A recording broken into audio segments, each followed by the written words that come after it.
सांग बरं, तू बोलत जाऊ नको. आता हिला बोला आता. तू शांत बस, मला बोलत जाऊ नको रुचिका. आता बोला, आता हिला बोला ते. काय बोलू? आता बघा हिला आता. काय बघणार आहे? कोण बघणार आहे मला? ते माझा पप्पा ना, तू कशाला मध्ये बोलालीस? ते तुझ्या पप्पा नंतर आहे रे, ते आधी माझे नवरोबा आहे. पण तुझे नवरा आहे, मग ते माझ्या पप्पा ना.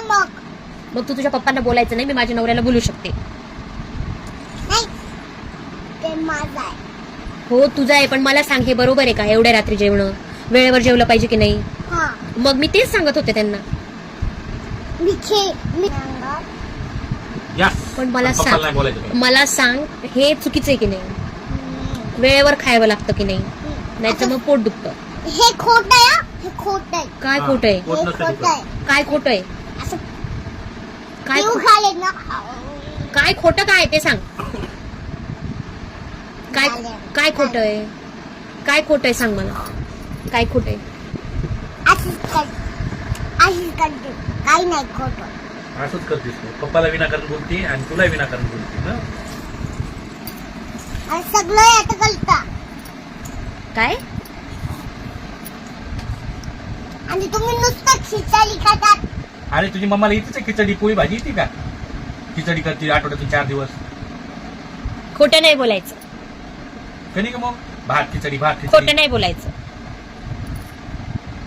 तुम्हाला पोळीशिवाय काय आवडतं का? खोटं नाही बोलायचं. मी नाही बोलत खोटं. खिचडी किती दिवस खायची? खोटेली नाही बोलायचं. खिचडी खिचडी खिचडी खिचडी खिचडी खिचडी. रोज खिचडी? रोज खिचडी असते. खिचडी खिचडी खिचडी खिचडी. रोज खिचडी आहे का अंशिका आपल्याकडं? एक दिवस आड करून खिचडी. किती खोटं बोलणार? किती शनिवारी खिचडी, रविवारी खिचडी. किती खोटं बोलायचं? सोमवारी खिचडी. आता किती खोटं बोलायचं? कोण बोलतंय खोटं? तुमचं तोंड बंद ठेवा. असं बोलतेत का पप्पाला? मग ते माझे पप्पांना. मग तुझे पप्पा असले म्हणून का मध्ये बोलालीस? मला बोलू दे ना. असं बोलत असतात का? मला बोलू दे ना. उद्धटपणा आहे हा.